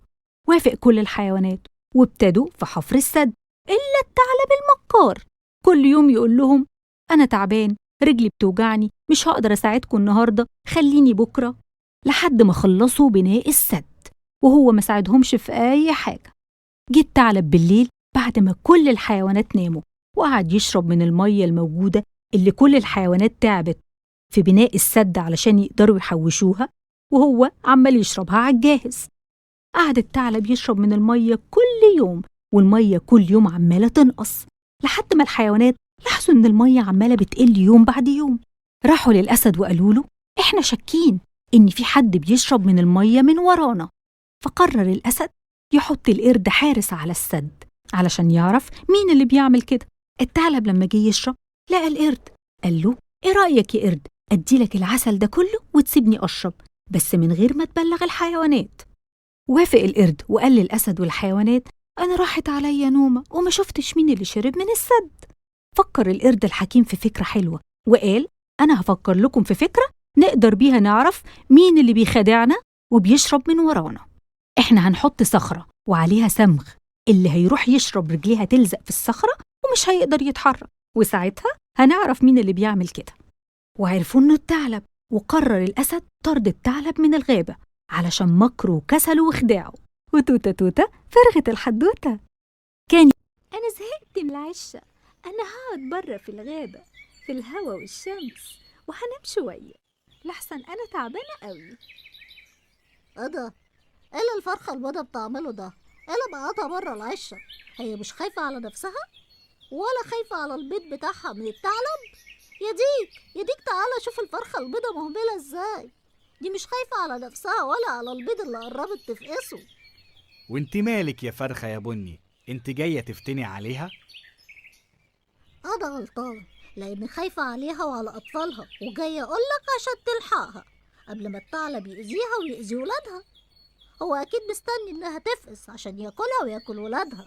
أنا رايحة عشتي أهتم بالبيض لحد ما يفقس وأخد بالي عليه. لما أروح أشوفها بنفسي. ده صحيح، الفرخة البيضة نايمة برا العشة وعرضة هي وأطفالها للخطر. أنا لازم أديها درس علشان تبطل إهمال تاني، وهروح للفرخة البني وخليها تاخد عندها الكتاكيت أولاد الفرخة البيضة. لما تفقس أنا هروح أتفق معاها. إيه اللي رجعك تاني يا ديك؟ عاوزك تاخدي عندك الأولاد الصغيرين، لما تفقسهم أنا عارف إنك هتاخدي بالك عليهم لأنك مش مهملة زيها.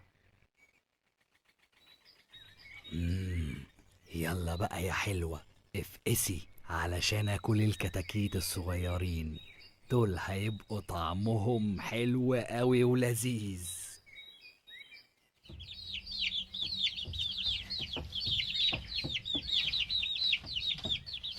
ايه ده؟ احنا جعانين قوي، ماما لسه نايمة مش مجهزة لنا اي اكل. تعالوا هنا يا حلوين، أخيرا وصلتم بالسلامة. اهربوا بسرعة يا كتاكيت، هتلاقوا بيت كبير ادخلوا فيه بسرعة واستخبوا لحد ما اجيلكم. أما انت بقى يا ثعلب تعالالي لما انقرك بمنقاري. لما اروح بقى بسرعة للفرخة البني علشان اطمن على الكتاكيت. الحمد لله وصلوا بيت الفرخة البني ودلوقتي هم في أمان. يلا بينا يا ديك نروح ننقذ الفرخة البيضة من الثعلب بسرعة، أكيد دلوقتي هيروح ياكلها بدل الكتاكيت. أيوة عندك حق، يلا بينا بسرعة. إيه ده؟ الثعلب جاي ناحية الفرخة البيضة. روح انت للفرخة البيضة نبهيها وخليها تجري معاكي بسرعة، وأنا هروح للثعلب وربنا يستر. يلا بسرعة يا فرخة يا بيضة، الثعلب كان هياكل أولادك ولما الديك هربهم جاي دلوقتي عشان ياكل جدتي. انتي بتكدبي عليا، تلاقيكي انتي اللي اخدتي الكتاكيت بتاعتي ومفيش ولا ثعلب ولا حاجة. الفرخة البني معاها حق في كل اللي قالتهولك. الثعلب فعلا كان هياكل الكتاكيت لأنك مهملة، وعقابا ليكي بقى هتتحبسي في العشة على طول ومش هتخرجي منها أبدا وهتتحرمي من كتاكيتك. أنا الأسد، أقوى حيوان في الغابة، أنا الملك. ياه، نفسي انا والاسد نكون اصحاب. لما اروح واقول يا اسد يا اسد صباح الخير، ممكن انا وانت نبقى اصحاب؟ أنا وإنت نبقى أصحاب؟ ضحكتني يا فار. إزاي وأنا أقوى وإنت ضعيف؟ أنا كبير وإنت صغير.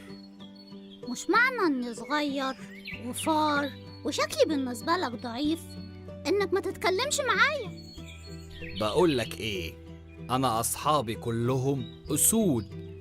لما تبقى أسد ابقى تعالى صاحبني. يوم جميل ومشمس لما اطلع ادور على غزالة اصطادها علشان انا جعان جدا.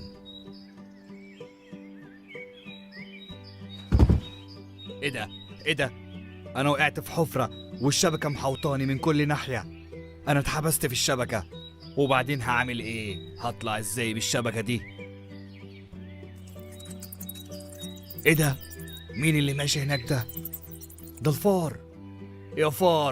يا فار تعالى هنا ساعدني من فضلك، الحقني، انت الوحيد اللي ممكن تساعدني، مفيش حد هنا غيرك. انت بتكلمني انا؟ هو في حد غيرك هنا؟ بكلمك انت طبعا. بس انا مش كبير ولا اسد وكمان ضعيف، شوف حد من اصحابك الاسود يساعدوك. ارجوك ارقد الشبكة باسنانك وخرجني، وانا اسف على الكلام اللي قلتهولك قبل كده. يعني لو انقذتك وخرجتك من الشبكة هتعرف ان مفيش قوي وضعيف، وان كل واحد فينا عنده ميزة مش موجودة عند التاني ونبقى اصحاب. اكيد. شكرا ليك يا فار، انا ما كنتش فاكر اني ممكن احتاج لك، بس فعلا كلنا بنكمل بعض. من النهاردة أنا وإنت بقينا أصحاب يا فار.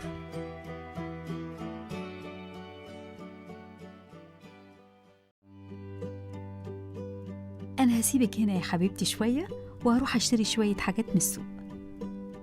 أنا هاجي معاكي يا ماما. لا يا حبيبتي، أصل السوق زحمة والجو النهاردة حر قوي. اقعدي انتي روقي البيت لحد لما أرجع. حاضر يا ماما. أنا هخلي البيت نضيف وجميل عشان ماما لما ترجع من السوق تكون فرحانة بيا. أنا هغني بقى وأنا بوضب البيت عشان أسلي نفسي ومزهقش. هنا مقص وهنا مقص، هنا عرايس بتترص، فتحي يا وردة قفلي يا وردة. ايه ده؟ مين اللي بيخبط على الباب؟ معقولة ماما لحقت تخلص؟ دي لسه ماشية من شوية. لما اشوف، بس لازم اقول مين قبل ما افتح الباب. مين اللي على الباب؟ افتحي يا حبيبتي، أنا ماما. ماما؟ لا، ده مش صوت ماما. افتحي بسرعة يا حبيبتي، لحسن أنا شايلة حاجات كتير وإيدي وجعاني. أمال صوتك متغير ليه؟ مش متغير ولا حاجة، أنا بس تلاقيني أخدت شوية برد ولا حاجة. ده أكيد الثعلب المكار. دي مش ممكن تكون ماما. أكيد عاوزني أفتح له الباب عشان ياكلني. طيب أعمل إيه عشان أبعده عن هنا؟ أنا فكرت في فكرة. هخليه يروح عند بتاع الفطير، ولو بتاع الفطير شافه أكيد هيضربه. يلي على الباب، انت مش ممكن تكوني ماما. ماما رجليها لونها بيضة، لون الدقيق اللي عند بتاع الفطير اللي في آخر الشارع. طب لما أروح بقى عند بتاع الفطير أسرق منه شوية دقيق، أحطهم على رجلي عشان تفتكرني مامتها وتفتح لي بقى الباب. كويس إن بتاع الفطير مش موجود، أسرق بقى الدقيق براحتي.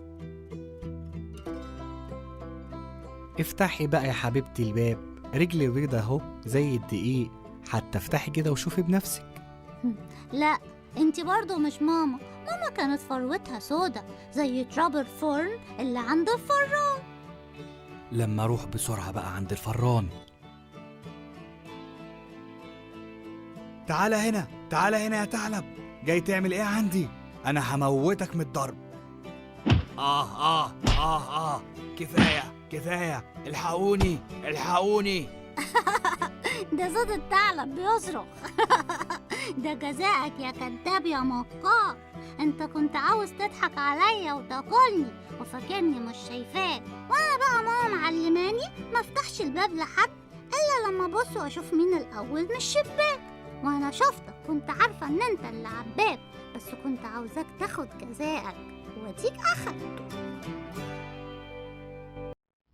خلاص يا فريدة، جهزتي كل الحاجات اللي محتاجاها علشان الماتش؟ ايوه يا ماما، انا حضرت كل الحاجات اللي هحتاجها وكمان حطيتها في الشنطه. برافو عليكي يا حبيبتي. بس واحنا ليه يا مامي لازم نتمرن؟ علشان الرياضة يا فريدة ليها فوائد كتيرة قوي، زي إنها بتقوي عضلاتنا وتحسن مرونة جسمنا، وكمان بتزود قدرتنا على التحمل، وتخلي عندنا طول الوقت نشاط وصحتنا تكون أحسن. أنا كمان يا ماما ببقى مبسوطة قوي وأنا بتمرن. كلامك مظبوط يا فريدة، لأنها بتخلينا نحس بالسعادة ونحس إن إحنا بنركز أحسن من العادي، وبتساعدنا على تنظيم وقتنا. طيب بقولك إيه، يلا بينا بسرعة بقى أحسن إحنا اتأخرنا قوي.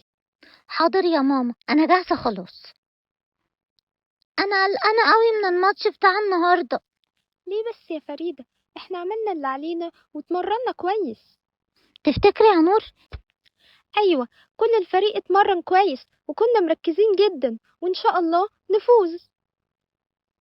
ازيكم يا بنات؟ عاملين ايه النهارده؟ جاهزين للماتش؟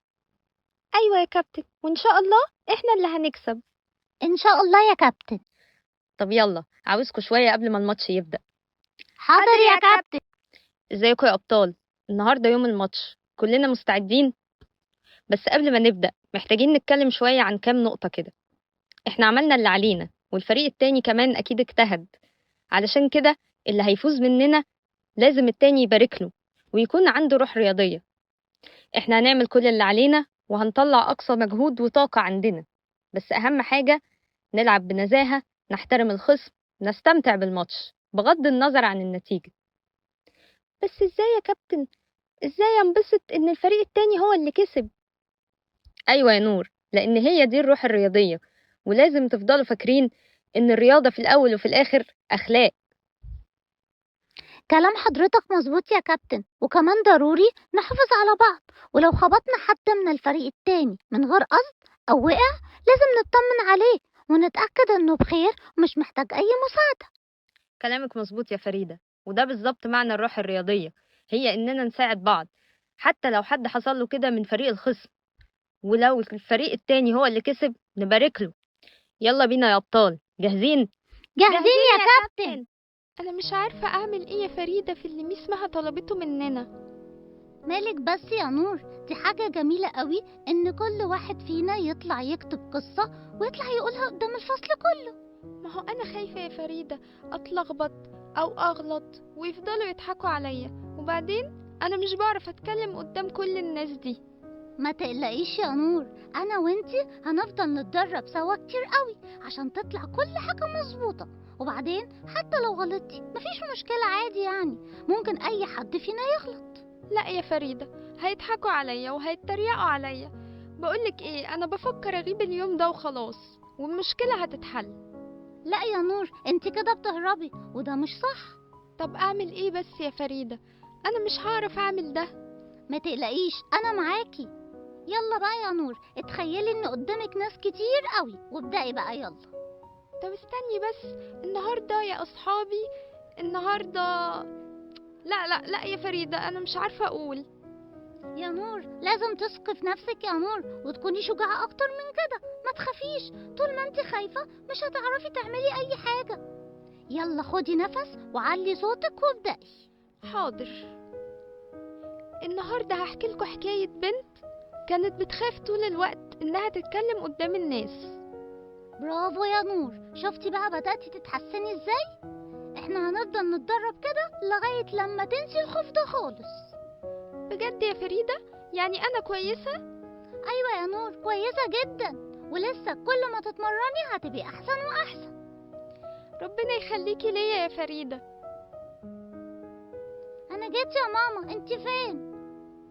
حبيبتي الحمد لله على سلامتك، وحشتيني قوي. معلش انا كنت في المطبخ. أنا مبسوطة قوي النهاردة يا ماما. خير يا حبيبتي، حصل ايه؟ النهاردة نور قدرت تتغلب على خوفها وطلعت قدام الفصل كله وقرت القصة بتاعتها، وطلعت جميلة جدا يا ماما. بجد يا فريدة برافو عليكي، أنا مبسوطة جدا منك علشان ساعدتي صاحبتك وفضلتي تدربيها لحد ما هزمت خوفها. وأنا كمان يا ماما مبسوطة جدا جدا، وكنت خايفة قوي إنها تتلخبط أو أي حد يضحك عليها. بس مش المفروض يا فريدة حتى لو حد عمل كده إننا نتأثر، ضروري يكون عندنا ثقة في نفسنا. وارد إن كلنا نغلط أو نتلخبط، بس أهم حاجة إننا نحاول تاني وما نستسلمش. كلامك مظبوط يا ماما. فين الأكل بقى لحسن أنا جعانة جدا؟ كله جاهز يا حبيبتي، يلا بينا. خلصتوا كل الحاجات اللي عندكم؟ يا ماما، أنا خلصت الواجب بتاعي كله. وانتي يا ليلى؟ يا طنط أنا خلصت خلاص. طيب يا ولاد، عشان مفيش لعب ولا أي حاجة غير لما تخلصوا كل الحاجات اللي وراكم. صح يا ماما، وكمان عندنا حاجات كتير لسه هنعملها. ده احنا ادونا في المدرسة حاجات كتير قوي يا طنط. طيب لو لسه في أي حاجة عندكم كملوها الأول قبل ما تبدأوا لعب. قصدي يا ماما. لا يا فريدة، احنا خلصنا خلاص كل اللي ورانا. طب اتأكدوا كده علشان قبل ما تلعبوا تكونوا خلصتوا. خلاص يا ماما. ماشي يا حبايبي، لو عوزتوا أي حاجة اندهولي، أنا قاعدة بره. هنعمل ايه دلوقتي يا ليلى؟ ما تقلقيش، بس احنا لما المدرسة هتسألنا عملتوا الحاجة المطلوبة منكم ولا لأ، هنقول لها عملناها، وهي أكيد مش هتركز معانا يعني. أنا خايفة قوي يا ليلى، يا ريتنا ما كدبناش وقعدنا خلصنا اللي ورانا امبارح. يا فريدة، ما احنا كل يوم بنقعد نعمل الواجب، مش هيحصل حاجة يعني لو النهاردة ما عملناهوش. بس ده اسمه كدب يا ليلى. ما تكبريش الموضوع بقى يا فريدة، هتعدي، بس انتي خليكي واثقة من نفسك كده. وبعدين هي ميس ياسمين عقبال ما تنده علينا هيكون لسه اصلا في الحصة، هتكون خلصت خلاص. أنا مش مطمنة، ربنا يستر يا ليلى. أنا غلطانة إني سمعت كلامك. فريدة وليلى، تعالوا عشان توروني عملتوا ايه. انت جيتي يا حبيبتي؟ انا هنا. أيوة يا مامي أنا جيت. مالك يا حبيبتي؟ شكلك زعلانة كده ليه؟ أصل النهاردة في المدرسة حصلت حاجة كده غريبة شوية. ايه اللي حصل يا حبيبتي؟ طمنيني. أنا وليلى كدبنا عليك امبارح. ازاي تعملوا كده يا فريدة؟ يا ماما أنا آسفة، ما كنتش متخيلة إن الموضوع هيوصل لكده. احنا المدرسة النهاردة خرجتنا، ولما عرفت الحقيقة عاقبتنا. حقها يا فريدة، وانتي اوعي تكدبي تاني، لان الكذب ده صفة وحشة جدا، وبعد كده الناس عمرها ما هتصدقك. لا يا ماما أوعدك أنا عمري ما هعمل كده تاني، وعلى طول هقولك الحقيقة. بس أنا كان نفسي نلعب شوية زيادة. مش مبرر يا حبيبتي، اللعب موجود، هيروح فين؟ بس لازم نخلص الحاجات اللي ورانا الأول.